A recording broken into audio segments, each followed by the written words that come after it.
This program is brought to you by Rogers Xfinity, connecting you to more of what you love. Visit Rogers.com for more details.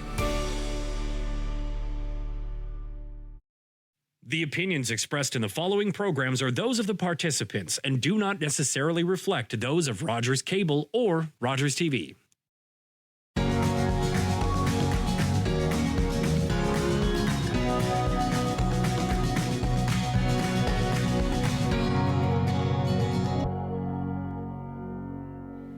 Welcome to Uxbridge Scugog Life. I'm your host, Jackie Hermans. At the beginning of the show, I like to pull a card, and today I'm going to be pulling a card from my Goddess Guidance Oracle deck and potentially from my Animal Tarot. We're going to see. So I set the intention that these messages are going to be for the week and they're for the collective. I also wanted to let you know that after all my home renovations, including the renovations in my yoga studio because of a flood I had back last spring, my yoga studio is reopening. Whoop, whoop. So really excited. I'm going to have 2 weeks of an open house special where you can come and join my yoga classes by donation. So you can register on my website, thejoyfulyogini.ca, and that's taking place from February the 17th to March the 8th. So make sure that you go onto the website and reserve your spots. Okay, I'm saying spots because you can join as many classes as you want during that 2-week period. All right, so, okay, we have 3 cards. I don't think I'm going to my Animal Tarot deck. We're going to stick with here. So, Mother Mary, expect a miracle. I'm going to hold it up here so we can zoom into that. So this whole week, be open to noticing the miracles. The miracles don't necessarily need to be huge, but you have a desire for something. You would love something to happen a certain way, something to come to fruition. Something is coming to fruition for you. So expect goodness in your life. The next one, Medicine Woman. Goddess Itchel, you are a channel for divine healing and power. Let's see if we can potentially zoom into that. This card came upside down. So there is something about you not realizing the powerful medicine woman, man, non-binary soul that you are.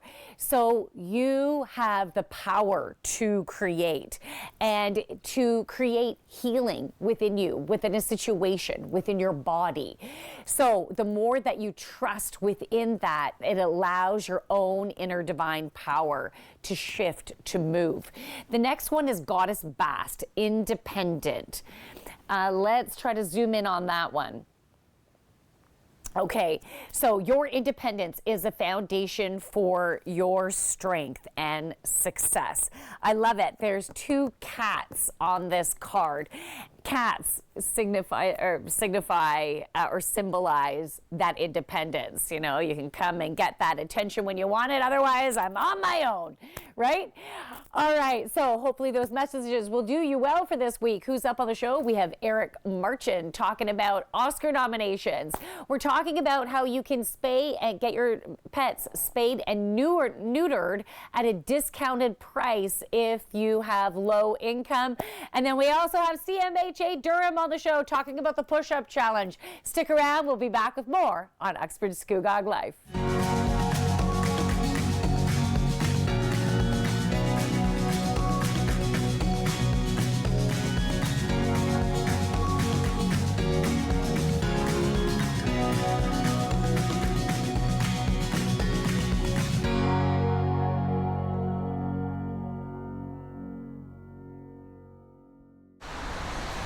Are you the type who would keep going or stop?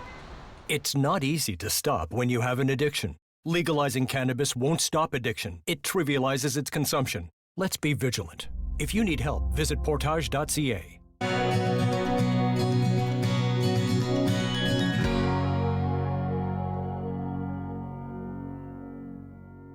Welcome back to Uxbridge Scugog Life. It has been so long, and it is my pleasure to introduce you once again to Eric Marchand, who is an amazing film critic, and he is also the host of Cinema Scene.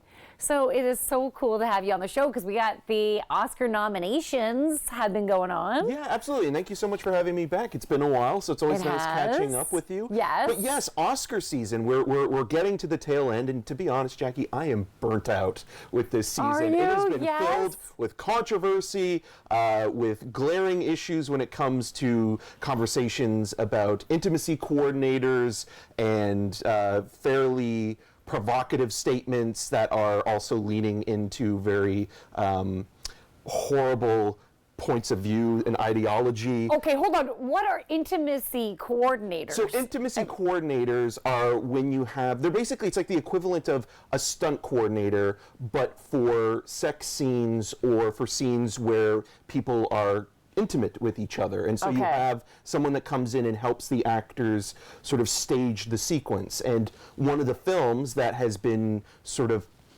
discussed when it comes to the controversy is that the film Anora, directed by Sean Baker, it's nominated for 6 Academy Awards, including Best Picture, didn't have an intimacy coordinator on the film set, even though the lead of the film, Mikey Madison, didn't request an intimacy coordinator. And it's a very controversial thing because some filmmakers believe they don't need it and others feel that they do. And so that has been one of the conversations. And then you have another one about the use of AI in film. So post-production specifically. There's a really great movie called The Brutalist, directed by Brady Corbet, where in post-production they used AI to enhance Adrian Brody's voice, specifically his Hungarian accent in a voiceover.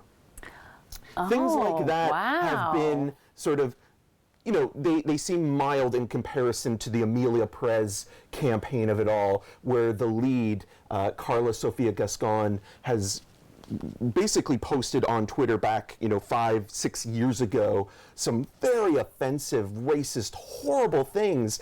And you look at them and they're just like, what was Netflix thinking about, running this campaign for her? Yeah. And so each day it feels like something new comes out about one of these nominees or one of the films. It is. It truly is. Okay, I have a question for you. Okay, so if AI is used to enhance the intimacy after the fact. Oh, no, not intimacy. Like voiceovers, things like that. Yeah. But that, it changes like the performance, yes. and the overall performance. So then does that affect how, if someone's going to get picked or not? Because like, oh no, that was AI touched up. Jackie, that's exactly it. So Adrian Brody, for the longest time, was considered the front runner, an actor in a leading role.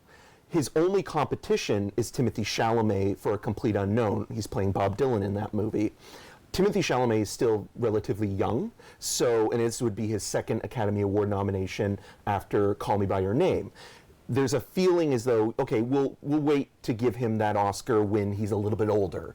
Now you have these two actors basically almost at a deadlock, because Timothée Chalamet has been marketing and promoting the film as much as possible, appearing on every single talk show, SNL, performing and being the guest, things like that, where it's like those little things maybe help. And especially with the conversation about AI, because there's a purity to acting where, if your performance is changed in post-production, are you really giving the performance? Right. Even though, for the most part, Adrian Brody did. It's just this one piece of dialogue in a voiceover reading a letter that was changed because the accent is so specific. And so that is a conversation, a very strategic, whoever released that, because it was anonymous who released that information. Right. So then just to let's get some questioning in there. Because there was a time where Harvey Weinstein, one of the most horrible, problematic producers, used to really play those games when it came to the award season, where he would say things like, Saving Private Ryan, there's only 20 good minutes of the movie and then it's horrible for the rest. Vote for Shakespeare in Love. Things like that. Yeah, but that Saving Private Ryan was amazing. It is. It's a great film. But that's how campaigns and politics in the film world. Just as dirty as regular politics. It is. It's awful. Okay, so let's go into the nominations for Best Picture. Yes. Okay, so who do you think is like? I don't know. Okay. I don't know who's going to win, and that's this is weird, exciting right? And very strange, because this time last year, Oppenheimer was basically steamrolling the competition. Okay. Barbie was really the only competition, but other than that, it felt like, okay, well, Christopher Nolan's going to win director, and the film did, and so people were predicting that. pundits, prognosticators, things like that. This year, I could pick maybe 4 or 5 films that all possibly could win Best Picture. Okay, so what do you think? What are the 4 or 5 films? So The Brutalist is mentioned. Okay. Seems like kind of like following in the steps of Oppenheimer, you know, a genius who runs into problems with the industrial side of, you know, making his art or creating the vision that he has. It kind of lines up nicely with the metaphor of filmmaking, you know, versus capitalism and artistry. You have A Complete Unknown, which is a Bob Dylan biopic that is very nostalgic, especially for maybe an older voter, someone that grew up in the time when Dylan was coming into his own, that feels very warm and comforting. Okay. You have a movie like Honora, as I was mentioning, which is about a sex worker who is a kind of, you know, falls in love with this son of a Russian oligarch and has this kind of fantasy Cinderella story, basically shattered in the second act, and it is emotional and powerful, and Mikey Madison in the lead role as Honora, as Annie, incredible in that film. Then you have Wicked, which is the populist choice of this year. Only part 1 though, and that might be going against it because, like Dune, the first half of something doesn't always get rewarded, especially if you know a second half is coming, and so maybe that's where we reward that film next year. Okay. So films like that are all competing for Best Picture, and any one of those movies I feel as though have a chance at winning, but I'm not certain which one at this point. The PGA Awards are coming up, so maybe they'll shed some light. The Brutalist is the one where I think it's the safest bet, but it's a 3.5-hour movie with a built-in intermission. How many people are watching that are voters all the way through? Right. And again, the AI controversy, so those things do play roles in it, but I would say that's probably the most traditional of the picks, even though it's a great film. Okay. So it's too bad we didn't have a crystal ball to try to figure this one out. I know. Now, we only have about a minute left, Yes. and I know we're talking about the Oscars. However, there's an upcoming movie called The Monkey, so that's Yes. opening on February 21st. Okay, yes. So just a little brief. Based on a Stephen King short story, directed by Osgood Perkins, who is the son of the late, great Anthony Perkins. It's basically a combination of Final Destination and Gremlins put together with this little monkey wind-up toy where every time you wind it up, something horrible happens to somebody else, but you don't control who it happens to. So it's like the monkey's paw story where, you know, every wish you have with the paw, you get, but it's not the exact thing you want, and usually it's something that turns out negative, you know, the careful what you wish for sort of line. And so very sloppy, following up the director's film from last year, Long Legs. It shot in Toronto and Vancouver. It has this quality to it that feels both a little bit maybe too gleefully sadistic in its mannerisms, but then also is trying to be maybe more pretentious in trying to say something about, you know, what we inherit through fathers and sons, and, you know, how do we break that cycle. Okay, very interesting. I don't know if I'm going to watch that one. I'm not really into horrors anymore. Hard to handle it. But anyways, this time has gone so fast. But as always, it's so great to have you on the show. We'll have to have you back so we can talk about the new Demi Moore movie. Yes, The Substance, which is nominated for Best Picture, and she might win actress in a leading role. Okay. We'll have to have you back. So stick around. We'll be back with more on Uxbridge Scugog Life.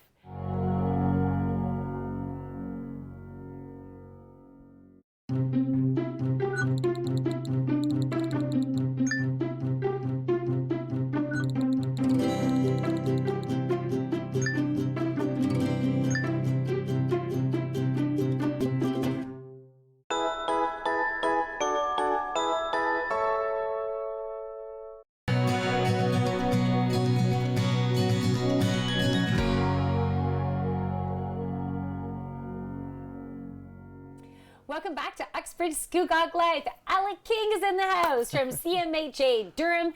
He is the Communications and Public Relations lead, and we are talking about the Push-Up Challenge.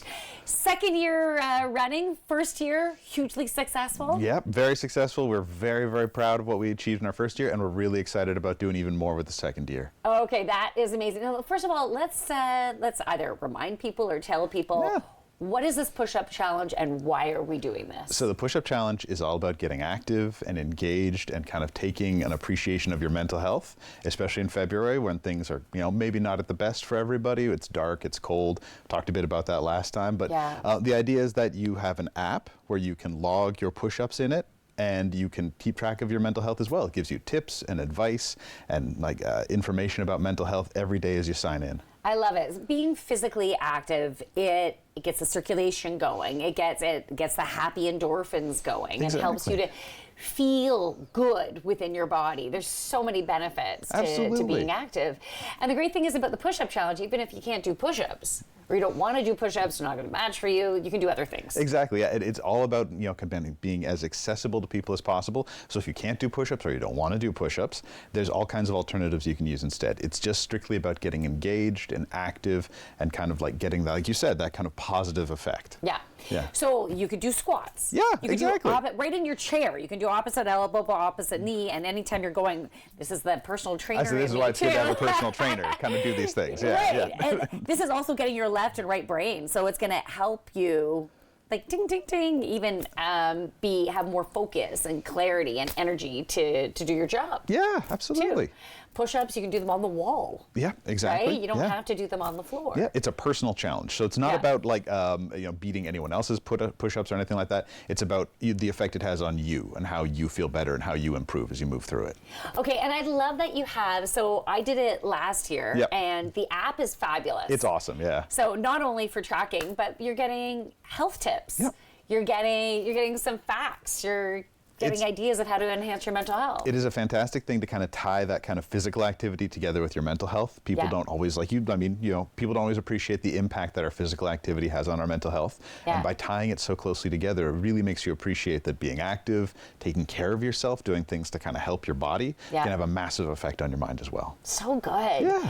And I love it how there are work teams or whole organizations that are encouraging their employees to do it, which is for the benefit of the whole organization, for the benefit of the functioning of the team and the benefit of the individual. Exactly, yeah. So, if people are looking to join up and join the challenge and they want to join up with their coworkers at work, they can absolutely set up a group so they can keep track and see what everyone's doing and kind of help motivate and push everyone to kind of keep on going. Yeah. If you don't want to join a team, you can always join the CMHA team, which I'm the captain of. Okay. And people are welcome to join on there, and we can push each other and help each other get through this challenge. I love it. Or even families can challenge each other.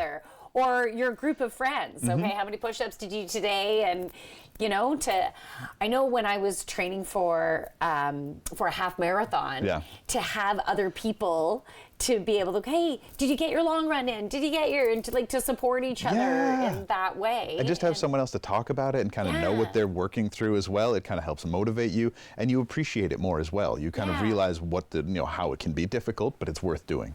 Okay, and something else that I really like is this truly is to help with awareness and also help with an individual's mental health, because it's absolutely free to do it. Yep, so completely. I love that. Yep. Now, there is a fundraising component should you be interested in doing that. Absolutely. Sometimes for people, money is very motivating. Yeah, so the idea is that you're telling people around you that I will do 2,000 push-ups, and you donate, and the money all goes to support CMHA Durham. Love it. Last year we raised more than $20,000. It was fantastic, and we're hoping to raise more this year. Yes. And if people would like to do the donation aspect, we'd love that. But really, the most important thing is that people get active, get involved, and get engaged. Okay, so if you want to assist with the fundraising side of things, when you are registering for the program, is it just all step one, step two? It's all on the website, so you can. Everything's in there. People get the option. It'll say you want to donate to CMHA, and then it'll say a CMHA in Ontario, and then you select Durham, and then you make sure all the money that you are donating or is donated to you goes and affects our community. It goes to support people right here inside of Durham region. Now, do you know the stats of how many people are needing mental health support on an annual basis? So many. Like we talked about, currently I believe the stat is that 1 in 4 individuals will need support with mental health, but really we think that's just the number of individuals who step forward to come and get the support. The number's much higher than that. Yeah. So part of the value of this event is that we're encouraging people to talk about mental health and to kind of appreciate it. And maybe individuals who might need support but might have felt reluctant or might have felt that they'd be stigmatized desensitized as a result of kind of talking about or addressing their mental health will realize that it's a thing they can openly talk about and openly get help for without having to feel ashamed of it, because it's an important thing that we take care of. Yeah. You know, I'm so glad you said everyone, because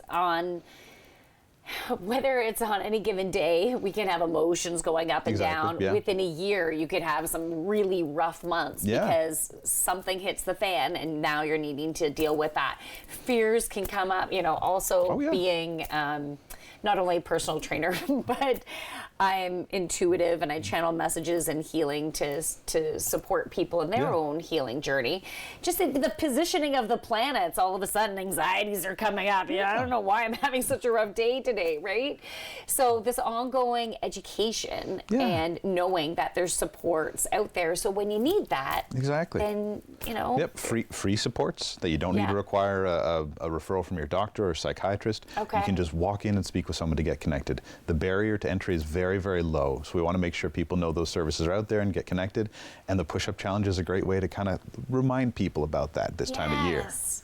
Yes. Well, you're encouraging yourself to stay happy or be happy. Exactly. Get active. And active. At a very, very inactive time of year, unless it's shoveling. Right. So this is taking place from February 11th, Yep. which I believe was today when this is airing, Yes. to February the 28th. It Okay. breaks out down to about 110 push-ups a day, which sounds like a lot, but the app does a wonderful job of kind of gearing you up gradually. Okay. So you let it know what your experience level is, how many push-ups you think you can do at a time, and it'll build you up to the point where you can do 2,000. You get the 2,000 done inside of the time period. Yeah, I love that. That build-up part is fantastic. And if you have one day that you can't get as many in, you can add them into the next day. You can just bump it, which is great. And it builds breaks in for your health, because you can't, you can't keep on going with that kind of rate and that time the whole way through. So it looks after you and takes care of you throughout the whole thing. Love it. Yeah. All that love.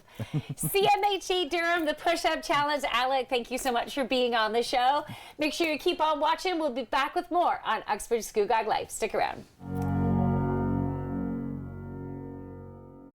Hey there, it's Taylor Bursey, back for another season of Modern Business right here on Rogers TV. I'll be talking to entrepreneurs and market makers under the age of 40 doing amazing things. Make sure to check it out right here on Rogers TV.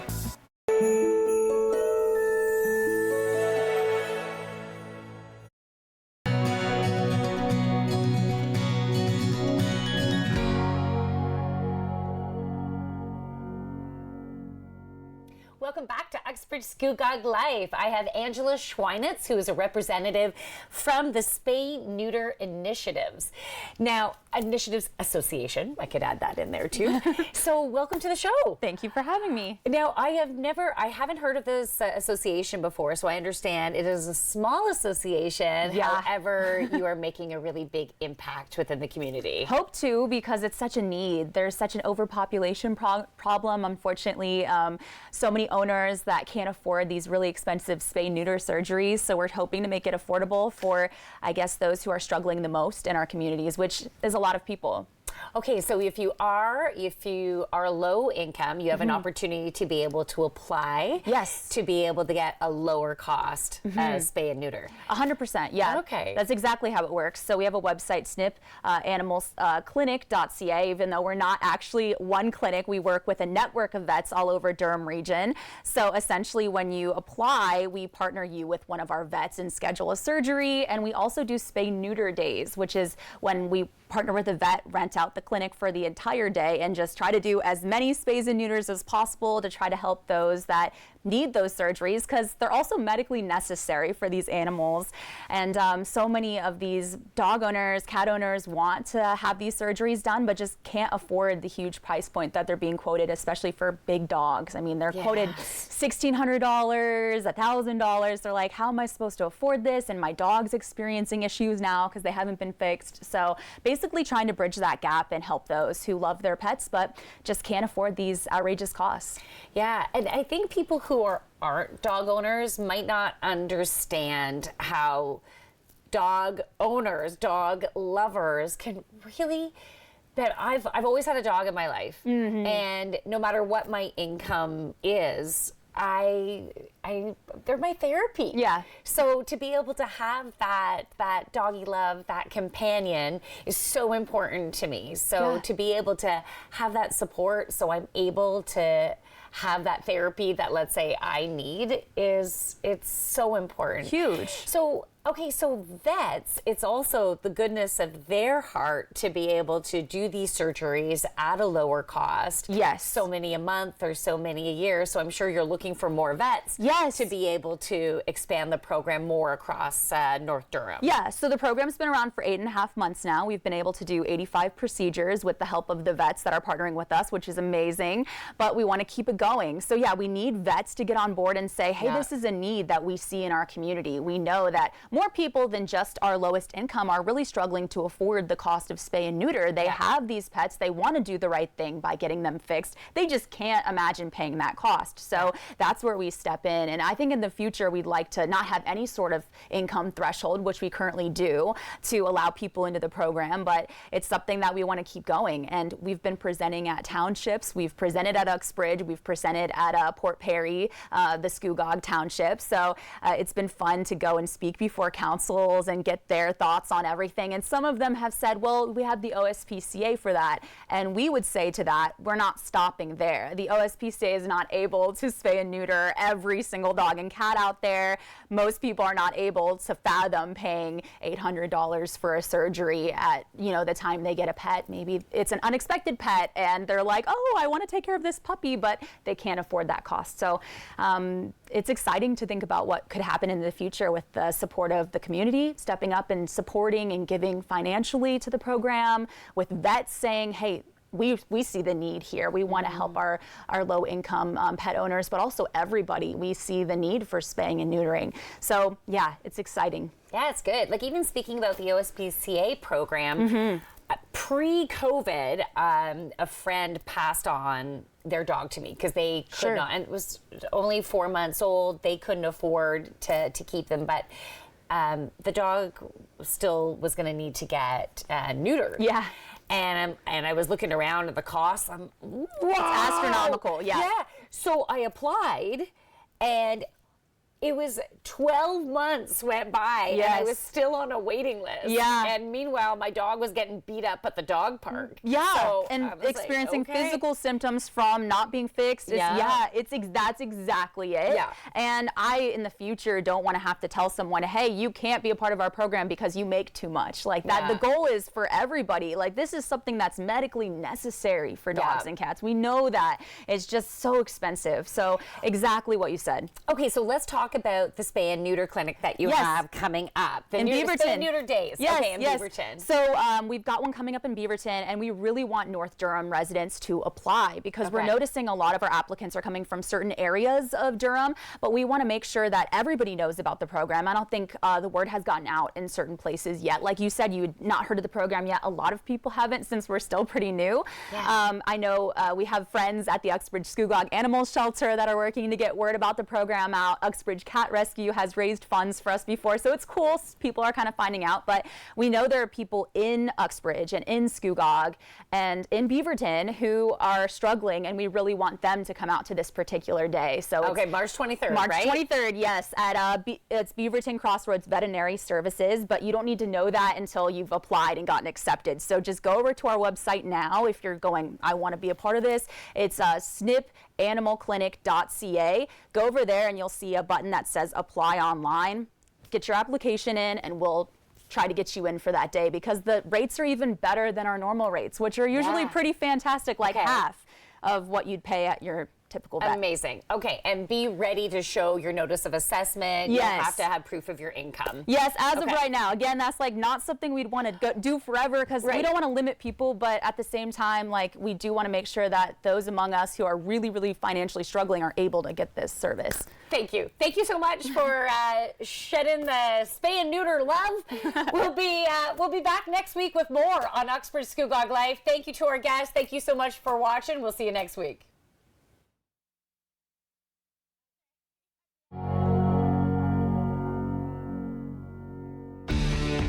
Connect with us by visiting our website or email us at comments@rogerstv.com.